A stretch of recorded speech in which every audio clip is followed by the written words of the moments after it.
In the music industry, sonic crimes are considered especially egregious. In Houston, Texas, the artist Don Toliver dropped Life of a Don in 2021, raising the question, was it the best alternative hip-hop project of the year, or just another vibe lost in the haze? On Rap and Order, the dedicated detectives who investigate these musical offenses are first-class Regg and Taurian B. These are their stories. Dun dun. Welcome to another episode of Rap and Order. I'm First Class Red. And I am Taurian B. What's up? What's up, man? How we doing today? I'm good, man. Cardi B's new album is out. Mm-hmm. Like, I'm excited, you know? Yeah. Obviously when WAP came out, I listened to WAP immensely. But like, yo, WAP is a really good song. You know, I was a little thrown off by it being featured on this after like 5 years. I needed somewhere to live. It needed somewhere to live is a good excuse. But we know why she put it on there. Hey man, I'm pretty sure if that could have been a thing back in the days, oh, for sure, artists would have did it. Because that happened a lot. Listen, I'm not mad at it. Because it's like, you just want a 10 times platinum song just floating out in the abyss without a home. I'm trying to think of an artist who had a single like that. I wish I've researched. I wish I thought about that beforehand. But what were your thoughts on I Am Out of Drama? So first listen, I wasn't in the mood. I really wish we could go back to albums dropping on Tuesdays or in the middle of the week. Right. You wish everybody was just listening to Tyler, right? Yeah, because I go to sleep. You know, I go to sleep relatively early. So I woke up, used the bathroom in the middle of the night, and then I looked and it was like 12:30. I'm like, oh shit, let me just tap into this album, see how it's sounding, right? Mm-hmm. So I listened to the first one with Summer Walker. And I was like, oh, okay. And then it leads into like more party type vibe. And I was like, damn, like my situation right now, waking up, going to the bathroom is not for this album right now. That's why I just wish we would get albums earlier in the week. And then, you know, you could sit with an album for the whole week, give it the proper introduction. You can live with it in different spaces. I get what you're saying because you wake up Friday, you pretty much are trying to get to the weekend. And then the weekend you find yourself pretty much running errands and doing things to get your life together. Yeah. Yeah. So but in my overall feeling for it, I like it. I think she got some joints on there. That Every Time joint is crazy. Yeah, Every Time is it kind of makes me question though why she felt the need to release the singles that she did. I think there were bad ideas for the single. Right. It don't make sense. The singles that she chose to put out versus the songs that we had on the album. Yeah. It just didn't make sense. Yeah. My other thing that was kind of weird to me is like, I'm like, yo, the Janet Jackson song is good. It's really good. But I'm like, why did they present it? And I knew that what it was. I was like, Janet Jackson ain't fucking. I did too. I called it. But okay, so I think what happened is because I was watching her interview with Breakfast Club, and she was saying like when they were like, "Oh, were you surprised?" And she was like, "Yeah, kind of," but I also just knew that she really liked me, so I kind of just leaned into that, and we were able to get that done. She said that they sent stipulations as to like, you know, I guess Janet's like must-dos from her team of like what she has to do with the song and with the sample. I think one of those stipulations is featuring Janet Jackson because what that does for the new era, if you just bury it as a sample, the new era, they're not the researchers that we are. Right, they're not going to, okay. They're just going to see, oh, it's featuring Janet Jackson, whatever. But, you know, for people that are doing research, they're going to go look and they're going to see like, oh, it's featuring this person. Oh, shit, okay. And then even as a result of that, it drove up Janet's streams from what I just saw like the other day. Like people going back and listening to her. So I think it's smart. You know, it's a technicality that people kind of just have to work around because, you know, and that keeps Janet's name evergreen for generations. Okay. Yeah. I'm not mad at it. I enjoyed the album. Obviously it's been announced that she's pregnant for Stephon Diggs. So a lot of people have thoughts because apparently Stephon Diggs just welcomed a new baby to the world. Cardi has already addressed it and said that's our baby daddy. Yeah. But that's wild. Remember the Reed podcast? Yeah. So they kind of like I thought that podcast ended. I thought so too. So you know what's funny about that? I thought it did too. and I follow them on Apple Podcasts. Right. So sometimes when they get new episodes, I get the updates, and I'm like, oh shit, they still doing this. So on their latest episode, basically like in their episode they were talking like they were friends with Cardi. Like, yo, like, why are you doing this? You look crazy. And I think that one of them made the assumption. I think the girl made the assumption that like Cardi has like slept with a lot of men in the industry. And like, if you follow Cardi, you know that like when she came in the industry, she wasn't dating anybody. She was dating this dude that was locked up. Right. She was dating him, the guy that was locked up, right? And then I think Love and Hip Hop with DJ Self was for television, and then the other guy that she got into the fight with was also for television, I think. But long story short, you know, Tom, his name's Tommy. Yeah. And long story short, she met Offset, they got married, they had kids. Yeah. And I really fully don't believe that she cheated on Offset. Right. And Stephon Diggs. So the big thing was everybody was like, yo, you don't know this woman. Like, y'all are talking to her or whatever like that. Like, obviously she's okay with how she's doing things. Like, you know, because she said that she's getting ready to go on tour, she's getting ready to do things. Yeah.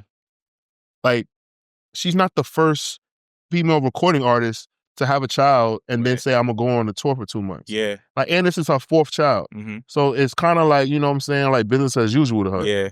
And people keep putting they broke problems on these celebrities. Yeah. Because like I was talking to somebody earlier and they were like, yeah, I think it's kind of crazy that she got 4 kids. And I'm like, yeah, we could think that from like in our bracket, you know, because even in my reality, I know I'm not cuffing a girl that got 3 kids. Right. But that's my reality. Like, you think about these people that got all this money and these resources, you having kids is not an issue. Right.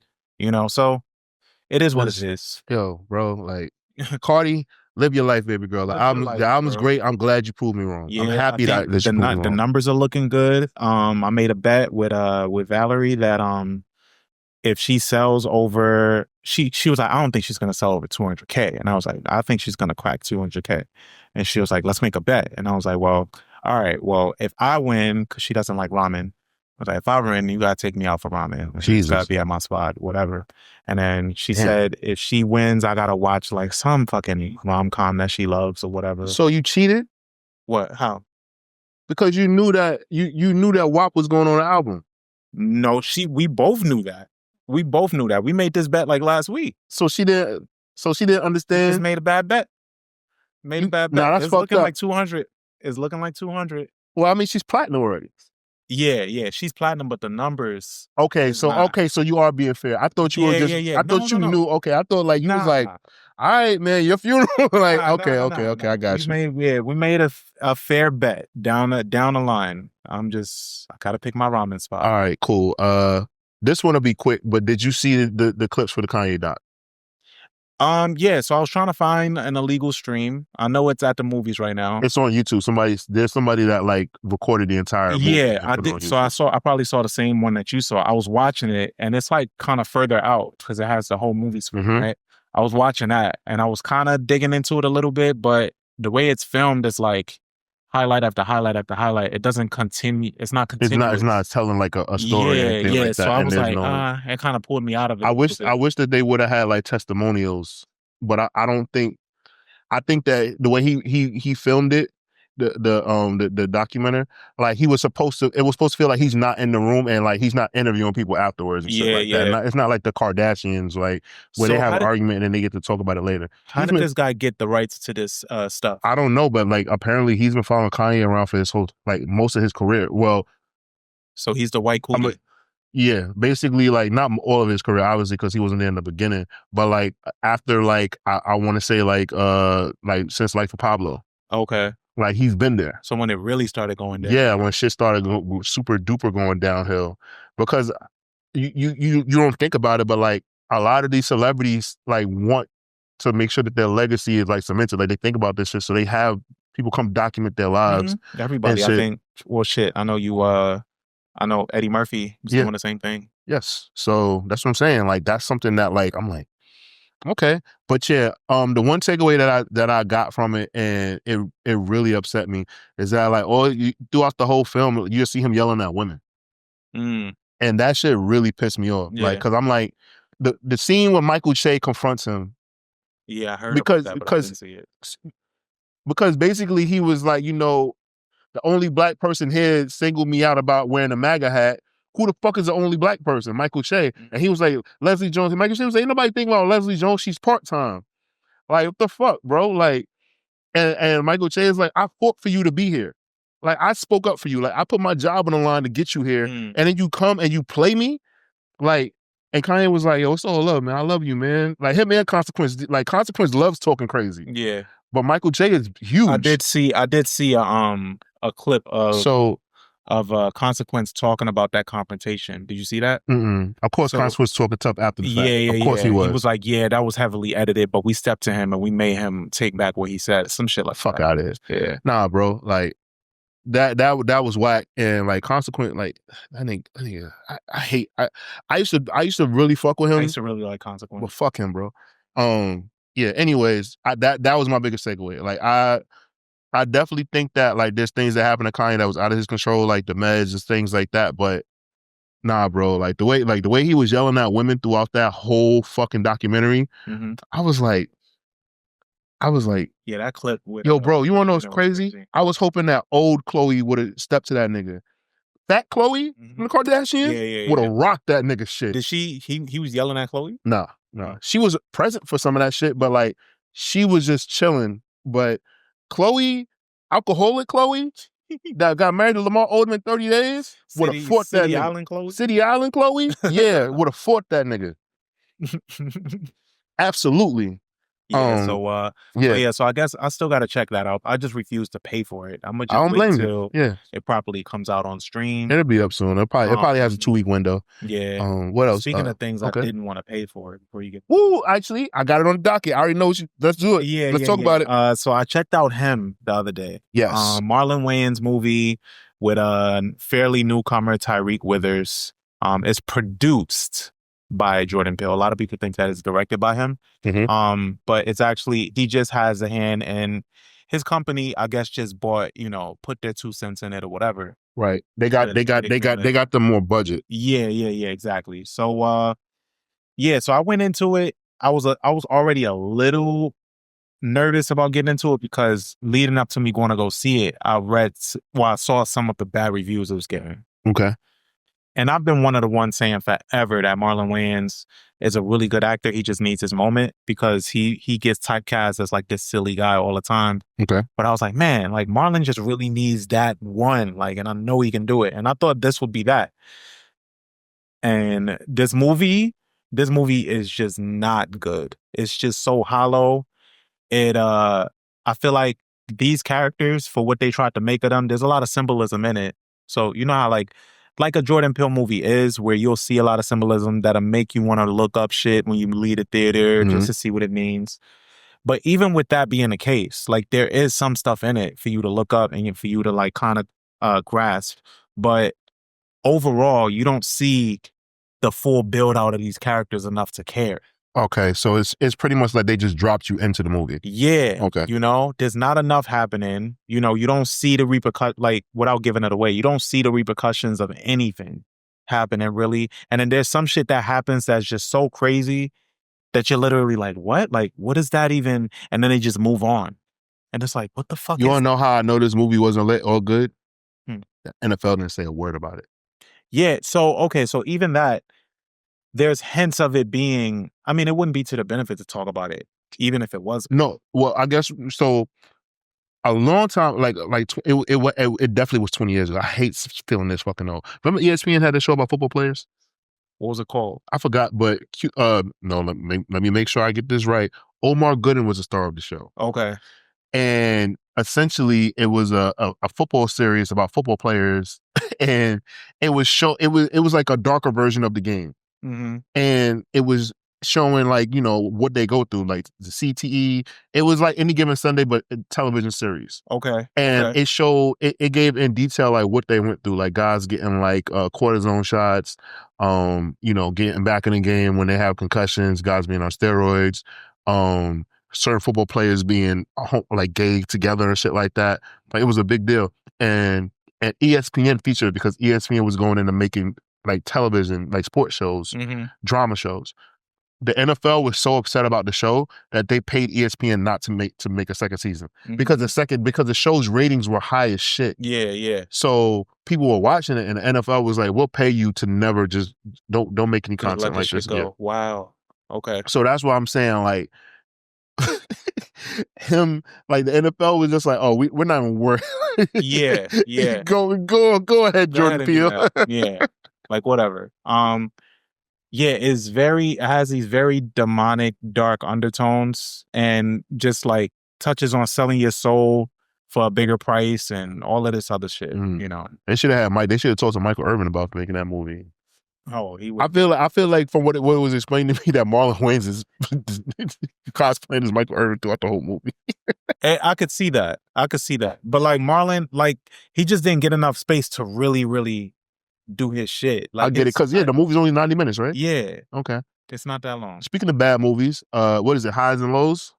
Highest to lowest. Highest to Lowest. That movie sucked. Yeah. I saw that shit and I'm mad. What didn't you like about it? The plot was stupid. The acting seemed like it was kind of like it wasn't a tight ship ran on that production. You could tell. So you have Denzel Washington and Jeffrey Wright, two of the greatest actors ever. Like they're up there. Like Jeffrey, I hold Jeffrey Wright in a very high esteem, and like you could tell that like there was an outline and they went in there and they just did it, and that's fine.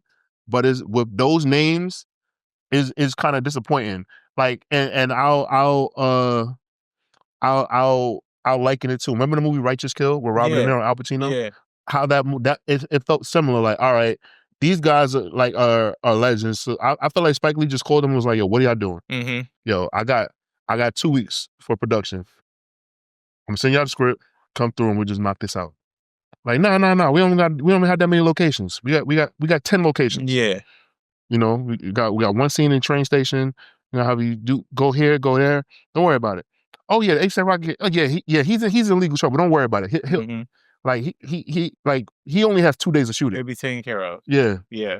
Like that's just how I felt. Like I just felt like the story was happening too fast. There were things that were happening where I was like, this would never be a thing.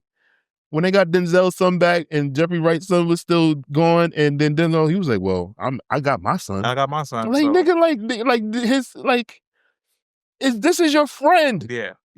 I'm sorry, spoiler alert, ladies and gentlemen. Like that movie just pissed me off, but bro. At the same time, I could see somebody being that into their orbit that they don't think about. I get it, else. but nah, man. You know, nah, bro. Like he could have told a way better story. Like for all of that, bro. Like I was like, yo, like Empire was a better depiction of what he was telling, like of a music executive. Yeah. Denzel didn't look. He didn't even look comfortable. Yeah, it just didn't. He didn't look comfortable in his role. I don't know. It just the movie. I watched it, and then the score very much threw me off in a lot of spaces. For people that watch movies and they don't think about like the cinematic elements, like the score of what you're seeing and how important it is for that. This movie really emphasizes how important it is to have a good score in it. Nah, bro. Like I was pissed off. But moving along, so Doja Cat has a new album coming out, and people are upset with her album cover. So the album cover is her. Oh shit! I got to log in there. So I'm not doing all that. It's basically her falling. Like she was in a parachute. She fell and she's hanging from a tree in a parachute, and fans are not happy with it.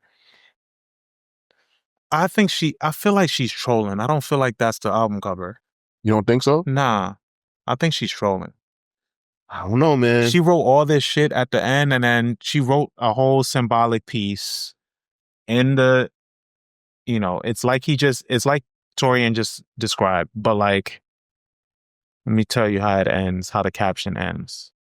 She wrote this whole thing. She said, "Falling in love is putting trust in the hands of yourself and others. The yellow parachute represents curiosity, happiness, and adventure, flying you towards new experiences and scenes, taking a leap of faith and holding no bounds. The tree represents life and wisdom, giving you a sense of safety within its branches, but the pain from the fall teaches you that those scratches can be healed. You don't have to hit the ground. Love grows upward, but more importantly, down. It's the roots that keep you steady. This is the cover of my album." Like, I just don't believe her. Okay. But it very well could be. I just, I mean, this is the woman that we were introduced to with a song called "Bitch I'm a Cow," so I don't put nothing past it. Yeah, I mean, it doesn't fit the 80s element that she's been putting us in so far. But I don't know. I mean, I'm looking forward to it. I fuck with Doja. I want to see what the album sounds like. Okay. I think they're probably gonna have a listening event next week or something. All right, cool. So let's see. All right. Are you excited if we get a Gunna Offset collab album? Yes, actually. Yeah. I think that's a good look for Offset. Right. That's a super duper good look for Offset. Because Gunna is in a spot right now where he's just really, really killing it. Mm-hmm. And I think Offset has just been missing that piece, and I think he's trying really hard. Like he shot a video for every song on his album, right? And he still can't get the motion that I think he deserves. I really thought that Bodies. I mean, get my words out. Bodies needs TRL. Yeah, it's true. Yeah, man. Because did you see that performance he did on Fountain? I did. Oh my god, I did. It was amazing. He needs that. So let's keep it Atlanta. There's a rumor that YFN Lucci and Young Thug have squashed their beef and potentially have a collab song coming out on Thug's project. Lucci's project comes out this coming week, and I don't know what to make of it. I reached out to my wife and people to find out exactly what's going on. But do you care to hear these two work together? Nah, I don't care. Yeah. I think I really just am curious about what music space Thug is in, considering everything that's against him and nobody really truthfully cares about those calls anymore. Right. That shit came and went. Yeah, it came and went. Like, people not really mad at Thug. Yeah, I just want to see what space he's in musically. Okay. Because ever since he's been out, he hasn't really dropped much. Right. And there's a lot of limitations on how he can rap. Okay. You know? So we'll see. Okay. Jay Electronica. Mm-hmm. He dropped multiple projects. I think 4 at this point. Yeah. And and on one of the records, he said that he gave Jay-Z 19 albums. Mm-hmm. So, did you care? Another one? No, because I think, you know what it is? For niggas that's listening that remember specifically 2010 when like Exhibit C came out. Mm-hmm. And how good it was, and we thought that it was like a Just Blaze artist. Like niggas was like, man, like who is this dude that Just Blaze is working with? And then it's like, oh, like the lore to him was just so crazy. It's like, yo, he got Erykah Badu pregnant. Like, who the fuck is this nigga? He was homeless in New Orleans. Like and we didn't know what he looked like for a long time. Yeah. He was homeless. He's from New Orleans. But he raps like this. Raps really well. Yeah. He's super tapped in. He's Muslim. Like, it's just like all of these things you kept finding out. It's like pulling back up the layers on the onion or something. And Jay-Z fucking loves this dude. Mm-hmm. So it was and Puff was following him all over the city. And then he lived with Puff. Mm-hmm. Yeah, it was a lot. It was I remember that he did live with Puff. How awkward is that? Think about this. When he signed the deal with Roc Nation, he still lived with Puff. Mm-hmm.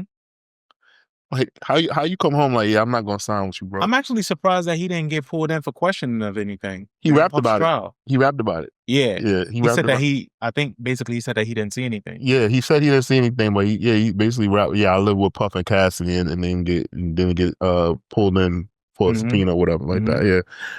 I believe it. I believe he definitely minded his business. Yeah, I do want to see what comes of this, because it was like a fake out at first. When he first put out a project, it was like a combination of all the songs that he's released throughout the years that just weren't on the first one. Yeah. And it's funny because I didn't realize that's like, because when that project came out, the one that came out in 2015, I thought like if you were a hip hop fan, you listen to it.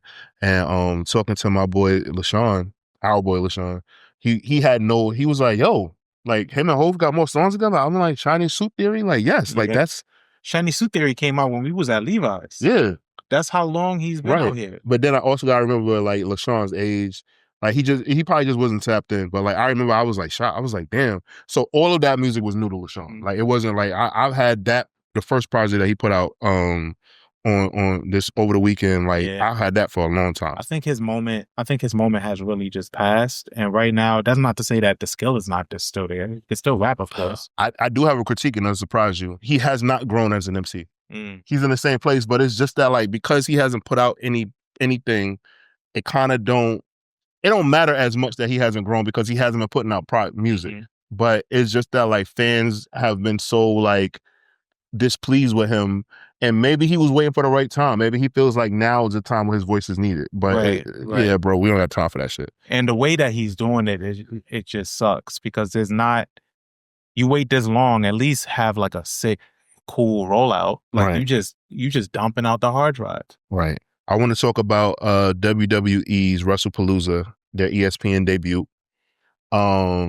I enjoyed it, but according to a writer for ESPN, he hated it, and a lot of people feel the same way. They felt that a lot of the matches didn't feel like big matches. Like so, WrestlePalooza is supposed to become one of the big.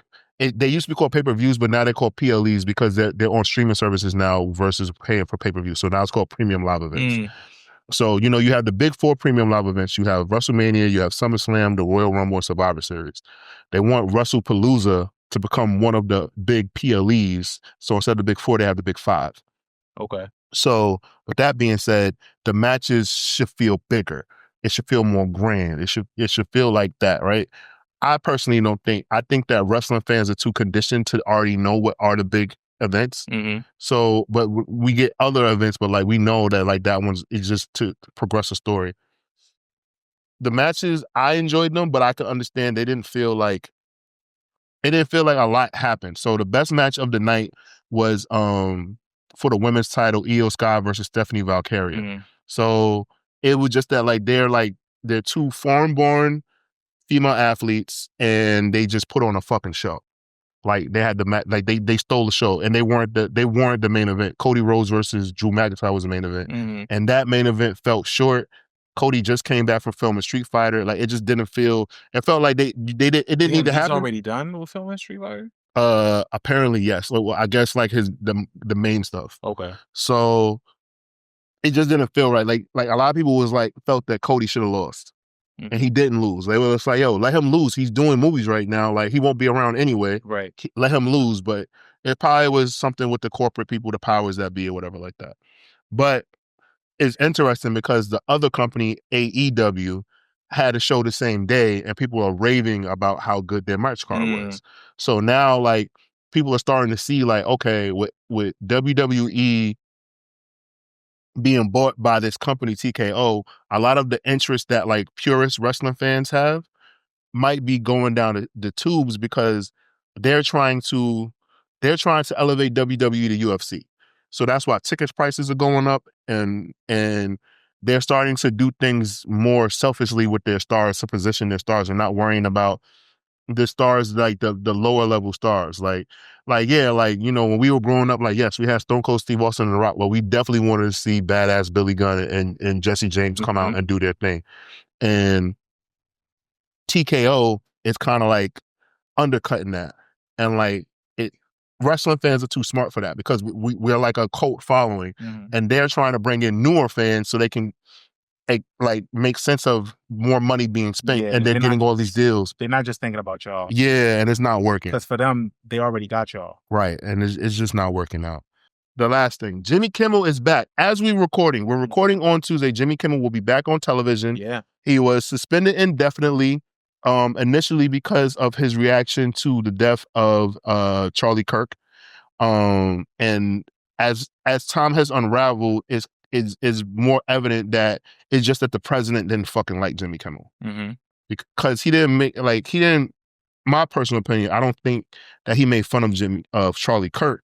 He made fun of how the president reacted to Charlie Kirk dying. Yeah. And for anyone that watches late night television, because like me, like I didn't realize, well, I just assume that not that many people really watch late night TV. It is one of those things that I still do. Like I watch all of them. I watch Kimmel. I watch Seth. I watch Colbert. It depends. I watch Yeah, I don't Fallon. watch Seth, but I definitely watch the big three. I watch Colbert, Fallon, and Kimmel. Okay, so like yeah, but Jimmy has been pretty vocal about his disdain for Trump for years. Yeah. Like even with guests, to the point where he makes his guests uncomfortable sometimes. Mm-hmm. The way he leans into Trump. What he said, like you said, it wasn't that big of a deal. I just think that it was just the last straw probably for Trump. Right. And he decided to throw some muscle around because I'm pretty sure he's heard Kimmel make jokes about him over the years. Yeah, of course. And for Yeah. whatever Trump can't stand him. And Yeah. it's what also was funny, what I was confused about is Trump's explanation was like his ratings are bad. They're really bad. They're doing terrible. Jimmy Kimmel's the number one late night.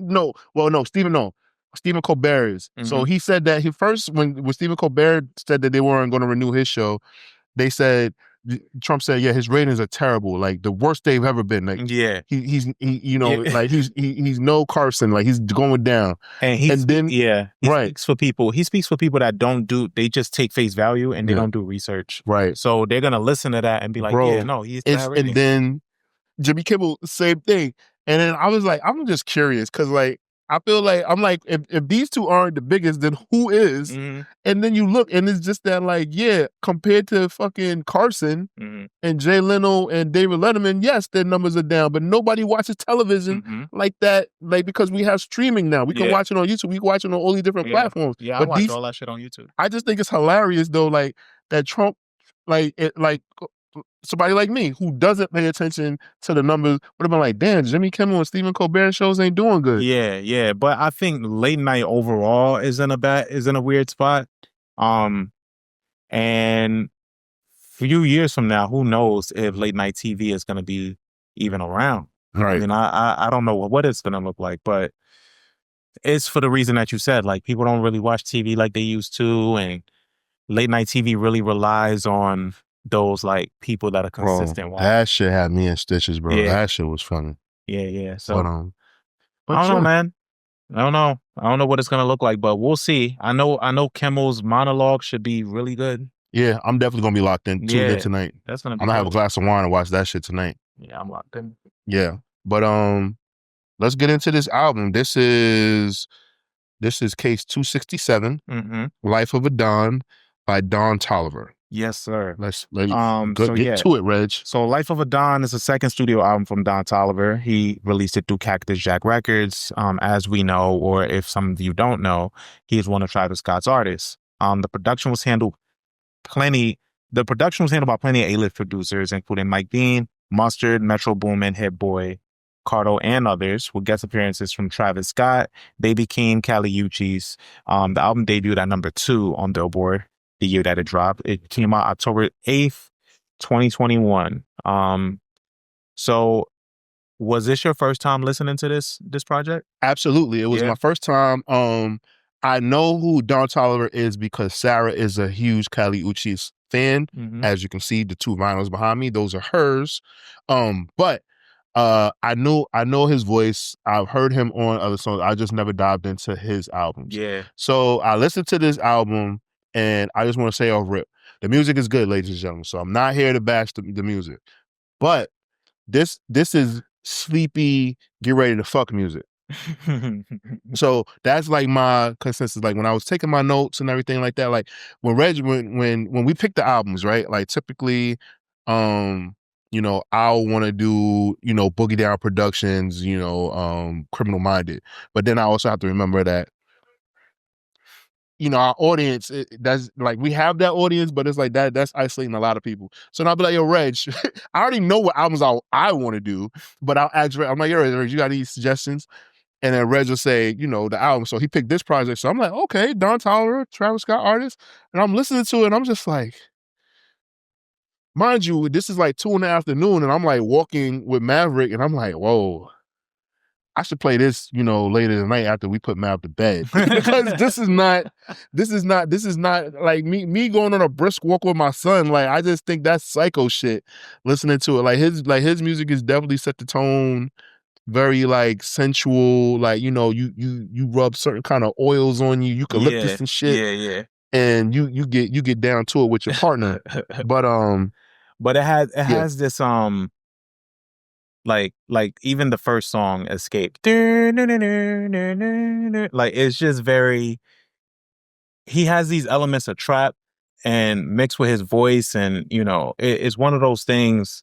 He makes people bring up what happens in hip hop now, where they don't necessarily know how to categorize whether things are rap or not. Because I still see people categorize him as rap, and he's not a rapper. He's like it's singing. There's a lot of melody, and I think the beats is what confuse people. So would it be would you be okay with putting him in the alternative hip hop kind of category? Because I think some people don't understand that like hip hop is what you live, right? But in that, like a hip hop artist can be somebody like I'm trying to think of somebody. Cudi. Cudi does not rap. Cudi raps, but what he's doing is not your rap. traditional rapper. Yeah, he's not your traditional rapper. Yeah. So that's why I'm like, like it should just be called alternative because it's based in hip hop, like where it comes from. It's just that like they're not rapping, but obviously these people aren't like classically trained singers either. It's definitely the origin, yeah. But like, and yeah, I would think something like that for Don Toliver for sure. He's from Texas. You can definitely tell when you listen to a lot of some of his stuff that like where the origins are from. There's a lot of like Southern drawl. There's a lot of screw music inspired that's like in the bed of his music. But yeah, I think when this project came out, he had a project before this called Heaven and Hell. But I like this one a lot more because I think this elevated that sound. It was more expensive. It's more lush. You got a lot of different producers on here. And I think this is how an artist is made. Like as far as, he's under Travis Scott, but I could see that he works with Travis a lot. Yeah. I don't know if it's his influence or Travis's influence, because you never know with Travis. Right. Yeah. You never know like what came first. You never know the chicken or the egg with Travis. But yeah, I played this project a lot back when it came out. It was just feel good music, and it just was where I was in my life at the time. Like I said, it kicks off with Escape, which is like a lushful like vibe. Sets the tone. Yeah, it sets the tone really well. The beat is amazing. You're the one I want. Like it's just and it's Dirty Mac into it too, but it's smooth. Yeah, that was something that I realized, and I was like, is he? Yeah. Yeah. Dirty Mac in heaven. Yeah, you dance how you got Cali Uchis? Oh, it is? No, I don't. Oh. I thought you had maybe. I thought you had the T. They locked in. They got a kid together. Yeah. And their chemistry is incredible. Yeah, I saw her perform she performs at, like, her and Tyler are actually good friends because she works with Tyler a lot. I believe she's at Camp Flognaw again this year. Oh, fire. Yeah, but she did have an album that came out earlier this year. Mind you, when I got my ticket to Camp Flognaw, I told Guy, like, yo, we got the tickets, but it's sold out. And he was like, all right, I'll just go on StubHub. I'm like, all right, rich motherfucker. Like, yeah. I don't even think about stuff. Yeah, I'm trying to get the pre-sale. I'm like online, like waiting to do it. And he just was like, oh, it's done. I'm like, oh, okay, guy. He went and got it. Yeah, all right. He's like, yeah, I'm living well. Yeah. But let's get to it. What the next track is 5 Times? Yeah. Love this one. That's that Cardo mouth, man. Yeah. 5 Times. Yeah, 5 Times. The hook. The melody, that's what sells me on this album itself. It's just like, this is the undertone of like, where it just feels natural. It looked like it feels natural for him. And I think he leans into that really well. And I think him and Cardo work really, really well together. Yeah, I just, like, when I looked at the production credit, I was like, like, you realize that, like, a lot of producers get pigeonholed, but you assume that they get pigeonholed, but it's not that. It's that, like, sometimes you don't listen to other artists to see who they're producing for. Yeah. So, like, to find out that Cardo did a lot of this, I was like, really? Yeah. Cardo was locked in. Cardo is a really versatile producer. Like, he's able to really, really just meet you where you at. Agreed. All these artists. Way Bigger is produced by Sunny Digital. Is like a really great beat switch toward the end. Yeah. That leads into the next song. But the production on that project outweighed what Don did, though. On what? On Way Bigger. Oh, you think so? Yeah, like the production was way bigger than what he did. Oh, okay. Okay. I see what you mean. Yeah, way bigger. There's a lot of like strip club type songs on here too, though. Mm-hmm. Like even 5 times. 5 times is in that element of like a strip club type anthem. Right. And then way bigger, it's just a fun one. But then Flocky Flocky, which features Travis Scott, another one of their like really good. That was a Travis Scott throwaway. You think so? Yeah. It might have been. It might have been. Well, let me not say throwaway. That was, but I think like that one that was meant for a Travis album. Yeah, and he gave it to Don because maybe it just didn't fit what he was already doing. I'm not gonna say a throwaway, but like he was like, I have nowhere for this to live. You can have it. Yeah. I mean, maybe you're right. Mm-hmm. I can't remember if see how what this album do. See? I can't remember if what year was. I'm trying to remember what was around this time frame for Travis Scott. Because what year was Astro World? It was Astro World. It was? Yeah. Okay, I forgot. Yeah, you're right, actually. It was Astro World. All right. Yeah, so Flocky Flocky, and then Into What You Need, which is the main lead single for this project. I really, really like that one. That's a classic single for Don Toliver, and it's produced by Hit Boy. Okay. Yeah. I think, speaking of Hit Boy, I think he's on his way back into the mix of things. Yeah, I think he had to get. I think he had to get his paperwork out of his deal. Yeah, because he was tied into a deal since like the early 2000s or some crazy. Yeah, shit. I think Jay got him like helped him with getting out of the deal or whatever like that. So that worked. And it must have been a really bad deal because even after Jay resolved what he was going through, he was like, yeah, you still got to wait an extra 2 years. It's done, but you got to wait another 2 years. It's like, what? What the fuck did his deal say? Yo, man, dudes, it's predatory in the music industry. Some dudes, like, they want their live shit. And it's like, at the time, it's a lot of money. Like, a person's like, hey, I got $20,000 for you right now. And then, like, this person sells millions of records. And then it's just like, you kind of like sold your soul. And then the person makes it seem like, like, look, nobody else is going to help you the way I'm helping you right now. It just sucks. It's fucked up how those things go. That's unfortunate. The next one, Double Standards. Yeah. Okay. You like it? It was okay. I don't have bad things to say. I just I'm listening to it and it's like this album is atmospheric. It sets a mood. It sets a tone. So for me, my brain is so trained. Like, all right, R&B music does this, and he's not an R&B singer. So I kind of get confused. I get you. I like Double Standards. It feels like a Drake song to me. It feels like an old Drake song, but I like it. I like kind of like this updated element that it has to it because it has the trap elements. It's still Don Toliver, and at this point into his second album, he already has his own sound, Right. But then that takes us into Swangin' on Westheimer, which is a classic. Yeah, in my opinion. I've heard this song before, yeah, so like this one was familiar. Real lover shit. It samples Justin Timberlake's Until the End of Time. That like subtle knock that it has to it. Ballad. Yeah, is from that song. He was talking about making this song, and I think Westheimer, I believe, is a street or a highway, I want to say, and in Houston, and he was just probably both, but it's probably one. It's probably one that he's talking about. But typically, if something is named after a street in Texas, it has like it's named after like 4 other things. Yeah, and he's just talking about driving down that street. Like he said, it had 4 lanes. So yeah, it's a highway. It's a highway.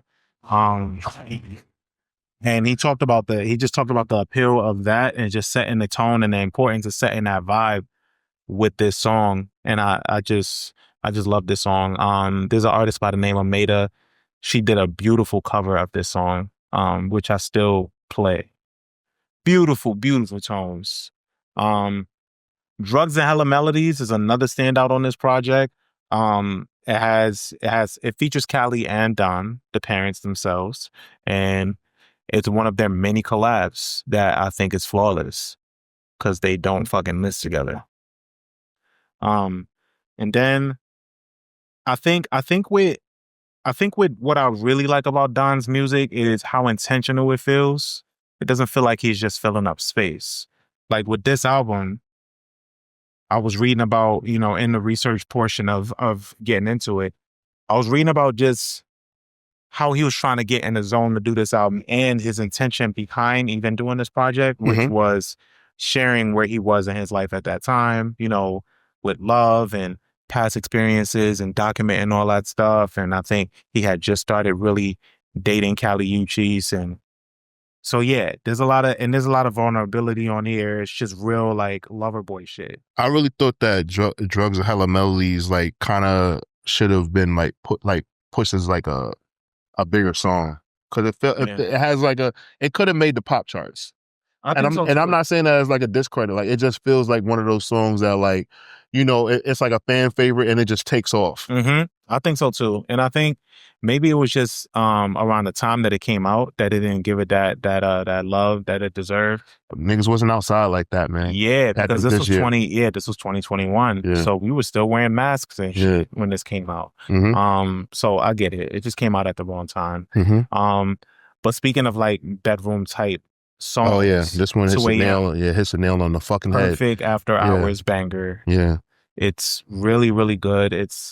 He was like, yo, like when I was making this song, I just wanted something for like after hours type vibe. Yeah. And to speak to that hour. Yeah. You know? It's obvious that like it seemed like, I could be wrong, but it seemed like this song pretty much encompasses what the album, the mood for the album, the feeling. Yeah. But then coming off of that, you have a song like Get Throwed. My favorite song on the album. Yeah, and that Mustard, it's a Mustard production. Yeah, it woke me up. Yeah, that one, this one is a slap. I feel like YG would have sounded great on this. I agree. He would have sounded amazing, even outside of the fact that you can always hear YG with Mustard. You know, I think he just would have complimented this very well. And then Company, Part 2, because Part 1 is actually on Heaven and Hell. This one is produced by Metro. And Metro, you know, with his classic dark undertones on this one, he really, really makes this one stand out, in my opinion, with that production. And Don is just there to be his classic simp self to sell this one for me. Yeah. Like I enjoyed it. It was cool. Yeah. And then Out of Space. With King. Yeah. Baby King. Second collab between them. The beat switch is insane. I'm really waiting for new Keem. I really enjoy him, man. He hasn't said anything in years. Only time that we saw Keem, I think, was at the live show, the stadium show that we went to. Yeah, you're right. Yeah, well, yeah. Like, haven't seen him since. Right. So, and my last time seeing him before that was at Camp Flognaw, my first year, and he and they were calling themselves the Hillbillies. And like they came out and they performed, and I was like, "Oh shit, yeah, okay, yeah." I don't know what's happening with Keem, man, but I am looking forward to whatever he got coming, because I know it's gonna be crazy. Yeah, I think Kendrick just told him to chill. I think Kendrick told him like, "Yo, experience life." Like, yeah, don't get caught up in this. Yeah, like experience life, go live your life, and then come back to me with what you got. Like, I think he's not putting pressure on him to put out another project. Interesting. I mean, we'll see. Whenever he pops back up, it's gonna be great. Right. But Smoke. I think this would sound crazy at a concert. Okay. I could see the elements of this and how crazy it will go. There's some real like Travis Scott type shit, so I would want to watch it from afar. I don't want to be there. Oh yeah. Yeah. I'm too old to be in the mix of this. Like, yeah. But I would love to see how this goes up at a show. For Smoke. And then speaking of Travis Scott, he has him featured on You. Which I think is a good song, but the real standout and the show of that song is the guitar solo at the end. Really, really incredible guitar solo. I thought that was pretty cool. I was like, that's some Prince shit. Yeah. And then we got Crossfaded. Right. Which asks the question, are we down for each other? Which is like, I think what Don is trying to do with this project and what he kind of does throughout is like managing his emotions. And I think that's like a thing that he's really open about having issues with throughout this project. And you get to kind of see him maneuver that. Right. And then we close out with Bogos, which is solid, but it could have been in the middle of the album instead of closing the album out. Okay. Yeah. What you thought of it? I was like, all right, thank God this is over. Truthfully, I'm not gonna lie. I'm not gonna try to fluff this up. Yeah. I like I said, it's not bad things that I have to say about this album. And who knows, like, because Sarah likes Don Toliver too, so maybe I have to enjoy this with my woman. Mm-hmm. But on my own, I just wasn't. It wasn't pulling me in. Like this was actually more work than enjoyment. Listening to this project, I was like, all right, I gotta listen. Like I treat it like a book report. Okay. So that's that. But I have a question for you. Did this project carve out a lane for Don Toliver to like get out of Travis Scott's shadow, or do you think that he's still kind of like in the Travis Scott shadow? I think this the project that did carve out the lane, because I think a lot of people are forgetting that he's even associated with Travis Scott. That's true, because yeah, I mean, even though I knew very little about him besides being Kali Uchis's man, I didn't realize that he was a Cactus Jack artist, and that that they I didn't even realize that he was from Houston. It's like it's essentially like I would compare it to like how we see Gunna and Thug. You know, okay, like Thug being obviously the Travis Scott, right, and like Gunna kind of like ascending and Mhm. becoming his own man. Yeah, All right. I think that's what it is. That's what I'm comparing to. Okay, and then I have another question. Trap and B. What where do you rank this like amongst like the trap soul or like the party next door kind of like projects? Like do you put this project like high with their mainstay projects? Not necessarily, only because those projects that you name, well, so you were talking about Bryson Tiller, like Bryson Tiller, Trap Soul, and then and then Party Next Door. I guess his album, his main album will be Colors. PND 1 or P4. Okay, P1. Okay. Yeah, Party Next Door. The first. So you wouldn't put this project up with those two? Only because it doesn't. This isn't like a revolutionary like you see how Bryson Tiller kind of like changed the scope. He absolutely carved out the scope for non-singing ass niggas. Yeah, and trap soul didn't really exist before Bryson Tiller. The nigga brought a new genre. Yeah. And then P&D, it was more so his writing ability and being this dark kind of like mysterious dude and being like this fucking like savage. Like I don't think Don Toliver fits in that mold because he's not. He could give you a club banger, he can give you a sensual joint, but he's always in touch with like his feelings. He should. Okay. He's a lover boy at the end of the day. So it's like there's space for that. I mean, maybe you could throw this on the docket up there with those albums, but it stands out in its own way. Okay. Yeah. But I know he's working on something new. He dropped a new single and it's produced by Cardo. It's called Tiramisu and it's really good. It sounds like something that could have been on this album, but just more up to date.